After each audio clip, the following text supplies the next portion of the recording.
Alright, so Six Flags Magic Mountain. What a park. And most of you know this place is slammed with roller coasters. 19 to be exact, which is the most in the world at a single park. But I never really appreciated this until I started visiting more parks. Unlike other parks, everywhere you turn at Magic Mountain, there is a coaster. And today, I'm going to be counting down my top 10 favorite coasters at this park. Of course, this is strictly based off of my opinion and experiences, and my opinions of these coasters have drastically changed in the past few months. I wouldn't be surprised if a lot of you disagree with this, and that's completely fine. Everyone is entitled to their own opinions, and that's kind of the beauty of rankings. Not a single one is the same, and I'm very excited to share with you mine. So kicking off the list at the number 10 spot, it's Goliath. This is a Giovannola Hyper, and let me just say, this thing is big. However, I can't help but notice how much potential is wasted with this coaster. The drop gives no airtime, and that's kind of something you'll notice throughout the ride. But it sort of makes up for it with its strong positives. After that absolutely terrible mid-course brake run, you start weaving through some turns and into a downward helix, and this thing is intense. It actually pulls 4.5 Gs, which is the same as Intimidator 305, believe it or not, so that's definitely a plus. But I just can't get around the fact that this coaster could have been an elite floater airtime filled B&M Hyper. Now, if there's one thing I'll give Goliath credit for, it's that if you're in the front, that wind is powerful, and I mean it. Last time I visited Magic Mountain, a friend and I rode this in the front, and I'm not even joking, this thing nearly tore my shirt off. It was crazy, we were laughing the whole time, and that was definitely my favorite ride I've had on Goliath. And yes, it does have a pretty good fun factor, but it just simply can't make up for its terrible pacing and lack of airtime. Next up at the number 9 spot, it's actually Full Throttle. And before you get mad at me, I have one word for you. Forceless. This thing is about as mild as it gets. I'll give it credit for having a fantastic loop full of crazy hang time, but besides that, this ride really doesn't do much for me. The launch is weak, it's literally like 30 seconds long or something, and it ruins a great drop by putting brakes on it. I mean, in the Coaster Studios parody, they mentioned that, and if you thought it was a joke, no. This thing, that literally just ruins the drop with the brakes. It's a fun coaster, and I do recommend it for people who are just getting into coasters, but when it comes to bringing it the way most of us coaster enthusiasts like, yeah, Full Throttle falls pretty flat. Coming in at number 8 is Batman the Ride. I've ridden 2 of these clones, and I gotta say, I definitely preferred the one at Great Adventure. While this may be a very intense and whippy coaster that I really wish I could put higher, over the past few months, it's picked up a pretty bad rattle, especially in those corkscrews and in the 0G rule. You really get knocked around a bit there. And it's really sad because those are some of the snappiest elements on the entire coaster, and it hurts to see them ruined by a simple vibration. But nevertheless, Batman is a very intense coaster, and while it's nothing spectacular, it's not something you're going to want to miss out on. At number 7 is Riddlers Revenge, and for whatever reason, I've always really enjoyed this coaster. It was my number 4 at Magic Mountain for quite a long time. I love the forces on your legs and all the inversions. It's also got some pretty unique and good ones too, especially like that incline loop. Man, that thing's awesome. And I know a lot of people, or at least guys, don't like these stand-up coasters because it causes pain in a place that you already know what I'm talking about. I don't even need to say it. But honestly, yeah, Riddler's shakes a bit, but I didn't hit my head once, and I'm not joking.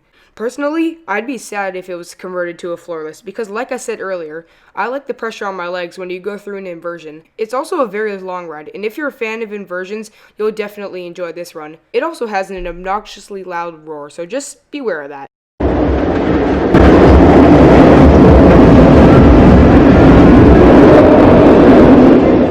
Man, videos do not do that thing justice at all. Taking the number 6 spot, trigger warning, it's Tatsu, the B&M Flyer, and I know a lot of you are probably like, holy crap, Tatsu isn't even top 5, oh my god, this kid, dude. And if this was mid-summer 2019, yeah, I'd probably agree, but maybe I'm taking it for granted, but honestly, Tatsu is kinda bland.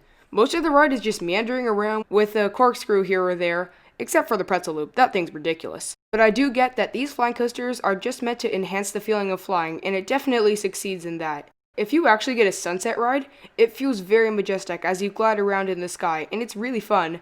But besides that pretzel loop, Tatsu just doesn't excel in any of the factors of what makes a good coaster. It's not that intense, it's got no airtime of course, it's not whippy, it has no head choppers, and it doesn't enhance speed very well. That said, it's a super fun coaster, and it does use the terrain to its advantage. This is a big GP placer, and this thing is actually kind of scary. Going up that lift hill, staring down from the ground just from that high up, is really freaky if I do say so myself. In fact, if you told me that Tatsu was a hyper right now and I didn't know anything about coasters, I would believe you.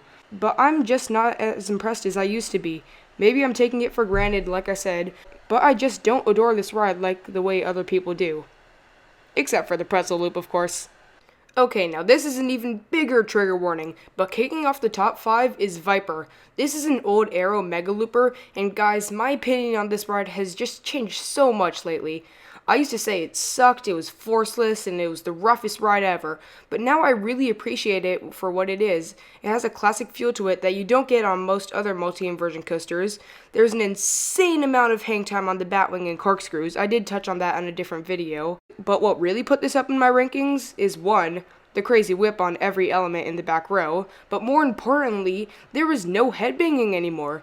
And I don't want to hear, oh, but I'm only 4'10", and I can't get my head above the restraint. Well, mine can't either, dude. And even taller people, get roughed up on Viper and complain. Like this woman here. She's tall enough to get her head over the restraint, but I guarantee she is not having fun right now. So here's what you gotta do.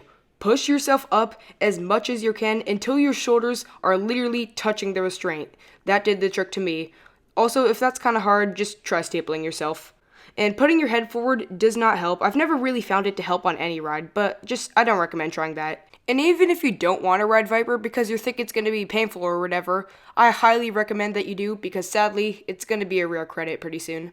Coming in at the number 4 spot is the new for 2020 coaster, West Coast Racers, and this ride really holds a special place in my heart. It was the first time I got to go to a preview for a coaster, and there were enthusiasts everywhere you turn. I got to meet some really awesome people like Drew from Parks Bros and see some Thrills United reporters again. And not only was that experience great, but the ride itself was pretty sweet too. It's got some of the most theming on any Six Flags ride I've ever seen, with the car and all the West Coast customs design. It looks really nice. And the ride itself has got a little bit of everything. The initial launches are very weak, but the launches in the middle are pretty snappy. And the white and yellow sides also have their different strengths, which is really cool. Like, while the white side has some great hang time and airtime, the yellow is great for interaction, intensity, and head choppers. It provides an overall fun experience, and not to mention the pit stop, when you stop in the middle and transition to the yellow side. It makes waiting on the brakes a lot more interesting. And something I really appreciate is that Magic Mountain finally figured out a way to make the coaster dual every time, unlike Twisted Colossus, but we'll get to that later. And I know Taylor said this in his review, but I seriously recommend that you pick a person on the other train regardless of whether or not you know them, and try to watch that person throughout the entire ride. It's really fun. And yeah, this coaster got bullied for opening 6 months too late, and I definitely too enjoy poking fun at it. But that doesn't matter anymore, because it's open now, and it definitely exceeded my expectations. West Coast Racers is a great coaster. Kicking off the top 3 is a coaster literally like 50 feet away from the last. It's Apocalypse. This is a small-scale GCI, and I recently got retracked as long as West Coast Racers took to open, but it's kind of funny that I enjoy this coaster more than the brand new ride. It really shows that newer isn't always better, but that's besides the point. Apocalypse isn't as smooth as Ghost Rider, but it's definitely smoother than it was before the retrack. And I don't know if it's just me, but man, this thing got fast. Every element on the ride is taking it at a blazing speed, and you really get flung around every which way. And when you combine that with the perfect amount of bumpiness and a great wood coaster feel, it leads to an awesome ride experience. This coaster, just like West Coast Racers, has pretty awesome theming for Six Flags. Instead of being themed to a zombie invasion or whatever the heck it was last time, now it's themed to a virus that's taking over the planet, and the only way to escape is by getting on the evacuation train. And can I just say that Six Flags 100% predicted Corona with this theme? Yeah, it's kind of ironic. I do highly recommend that you sit in the back since that's where you get the strongest airtime and laterals. And speaking of the seats, Apocalypse probably has the comfiest trains ever, period. The seats literally feel like you're sitting on a couch cushion. Along with the very open lap bars, it's really awesome. This is also a coaster you won't want to miss out on night. I'd argue that besides one other coaster that we'll get to soon, Apocalypse gives the best night ride at Magic Mountain. It really speeds up later in the night, and that's overall when it excels. So Apocalypse is an absolute must when you visit Magic Mountain, and you really shouldn't underestimate it. Okay, now you all know what the top 2 is going to be, but I've visited Magic Mountain so many times and it's gotten so many different rides on both of these, and these are probably the 2 absolute closest coasters in all of my rankings. I debate this daily, and my opinion changes all the time, but as of now, here's what I think. Taking the silver is Twisted Colossus. Hold on, what?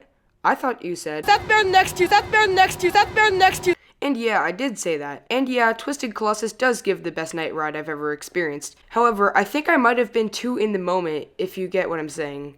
Is it any worse? No, of course not. If anything, Twisted Colossus has been getting faster and faster and better throughout its years. But when it's competing against a one-of-a-kind coaster like X2, almost any coaster in the world will fall flat. Now let's actually talk about this amazing coaster. As you probably know, this is an RMC conversion of Colossus, and man, I truly believe this is one of the world's greatest roller coasters. It's absolutely awesome, and I love this coaster alone without the dueling factor, but when it does duel, Twisted Colossus is a totally different ride. Everyone on the lift hill is hyping each other up and chanting, and it's so cool. Especially in the Top Gun stall and the high five element, it's just really great interaction and fun. And I know Twisted Colossus doesn't duel as much as it's supposed to, but honestly, it duels more than people give it credit for. And like other RMCs, Twisted Colossus is packed with intense ejector airtime. And if you don't believe me, then ask this app. It's called Ride Forces, and all you gotta do is hit record and put your phone in a zipper pocket, and the app will do the rest. It tells you the maximum positives, negatives, and laterals of the coaster you just rode and how sustained the forces are and when they occur. I highly recommend you buy this app. But anyway, I'm getting a little bit off track. So according to this app, Twisted Colossus pulls an insane negative 1.2 Gs. That's only 0.1 less than El Toro. And this wasn't even recorded at night, and to add on to the already crazy ride, you've also got some crazy inversions. Both are great interactive elements, and even without the duel, they're very enjoyable. The Top Gun stall with its trademark hang time, and that 0G stall with the intense and kinda janky transitions. This ride has it all. Except positives. I mean, do you really think an RMC could actually be intense? Psh, good one. I personally recommend sitting in either the very back row or in the first 2 cars. The back provides good whip and ridiculous airtime on the drop. That makes you feel like you're literally gonna rip through the restraint, but I prefer to sit near the front because most of the airtime moments are taken much faster and give more sustained airtime. So overall, Twisted Colossus is a phenomenal coaster and you really don't want to miss out on it. In fact, I suggest that it should be one of the rides you go to first, despite it having an amazing night ride. Also, don't sit in the green train because green train sucks. And taking the gold medal is X2. This is an Aero 40 coaster, which basically means that riders are positioned on the outsides of the track like a B&M wing coaster might, while the seats spin on a horizontal axis, and this is all sorts of messed up. Every time I get on X2, it leaves me in complete and utter awe. And let me just say that this thing is intense, like crazy intense. Every element on the ride is downright menacing, whether it's the face foot 200 plus foot first drop or the unrealistically snappy outer Raven turn. X2 is sure to provide an insane ride. It might not pull that many Gs, but the sheer and raw experience is enough to leave anyone speechless, regardless of how much they enjoyed it. This ride literally feels like space and time is being warped around you, and you completely lose all your sense of direction. And while yes, I technically know what will happen when I ride this beast, I can never really prepare for it, if you know what I mean.